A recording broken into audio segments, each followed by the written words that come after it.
Salam, selamat pagi sahabat terkasih. Di pagi yang diberkati ini, kita mau berhenti sejenak untuk mengingat satu kebenaran yang menenangkan, namun juga menegur. Tuhan melihat hati, bukan apa yang tampak di depan mata. Ini adalah pesan kuat dari 1 Samuel 16 ayat 7. Saat Tuhan memilih Daud sebagai raja. Ketika manusia memilih berdasarkan apa yang terlihat, Tuhan memilih berdasarkan apa yang tersembunyi.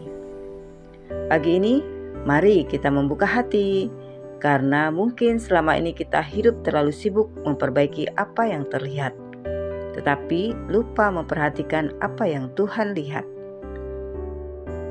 Mari kita membaca dari 1 Samuel 16 ayat 7. Tetapi berfirmanlah Tuhan kepada Samuel, janganlah pandang parasnya atau perawakan yang tinggi, sebab aku telah menolaknya. Bukan yang dilihat manusia, yang dilihat Allah. Manusia melihat apa yang di depan mata, tetapi Tuhan melihat hati. Sahabat terkasih, kisah ini terjadi ketika Tuhan menolak Saul sebagai raja. Saul dipilih karena tampan, gagah, tinggi, dan disukai banyak orang. Dari luar, semua terlihat sempurna. Namun Tuhan melihat sesuatu yang tidak dilihat manusia. Ketidaktaatan dan hati yang mulai menjauh. Ketika Samuel pergi ke rumah Isai, ia melihat Eliab, anak Isai yang sulung, tinggi, berwibawa, terlihat calon raja. Samuel berpikir, ini pasti yang Tuhan pilih. Tetapi Tuhan berhentikan Samuel dan berkata, jangan pandang parasnya.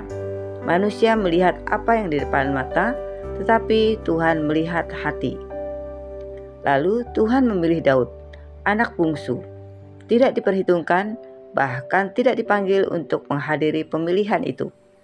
Mengapa? Karena Tuhan melihat hati Daud. Daud mungkin kecil, muda, dianggap remeh, tetapi hatinya rendah hati, tulus, mau mendengar, mau taat, mau setia dalam hal kecil. Dan bagi Tuhan, itu lebih berharga daripada paras, pencapaian, atau popularitas. Sahabat terkasih, ayat ini menyentuh cara kita hidup, berpikir, dan memandang diri sendiri.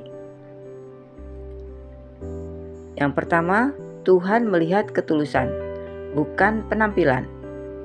Kadang kita merasa harus terlihat baik, kuat, atau sukses.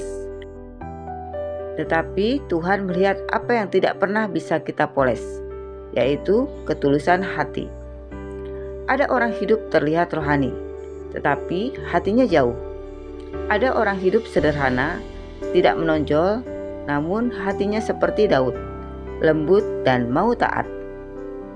Yang kedua, Tuhan melihat motivasi, bukan tindakan luar. Kita bisa memberi, melayani, bekerja keras, tetapi apa motivasinya? Untuk dipuji? Untuk terlihat hebat? Untuk dianggap rohani? Di hadapan Tuhan, motivasi jauh lebih penting daripada hasil. Yang ketiga, Tuhan melihat kesediaan, bukan kemampuan. Daud tidak punya kualifikasi militer, tidak punya pengalaman memimpin, tidak masuk daftar orang besar. Tetapi Daud punya hati yang siap ketika Tuhan memanggil. Dan bagi Tuhan, kesediaan selalu lebih penting daripada kemampuan. Yang keempat, Tuhan melihat ketaatan, bukan penampilan. Daud tidak sempurna. Ia pernah jatuh, bahkan jatuhnya besar. Tetapi Daud selalu kembali dan berkata, ciptakanlah padaku hati yang bersih ya Allah. Karena itu Tuhan berkata, Daud adalah seorang yang berkenan di hatiku. Sahabat terkasih, pagi ini mari kita izinkan Roh Kudus menegur dan menghibur. Yang pertama, apakah kita sedang hidup untuk dilihat orang? Zaman sekarang, tekanan untuk tampil sempurna sangat kuat. Di media sosial, di keluarga, di pekerjaan, bahkan dalam pelayanan. kita mudah jatuh pada jebakan. Yang penting orang lihat aku baik. Padahal Tuhan berkata, aku melihat lebih dalam dari itu. Yang kedua, apakah kita merasa kecil dan tidak dianggap? Mungkin seperti Daud, diabaikan, tidak dipercaya, tidak diundang, tidak dianggap mampu. Tetapi Tuhan tidak pernah melewatkan seseorang yang hatinya menyerah penuh kepadanya. Yang tidak dipandang manusia, justru dipakai Tuhan besar-besaran. Yang ketiga, apakah kita sedang menghakimi orang lain dari penampilan luarnya?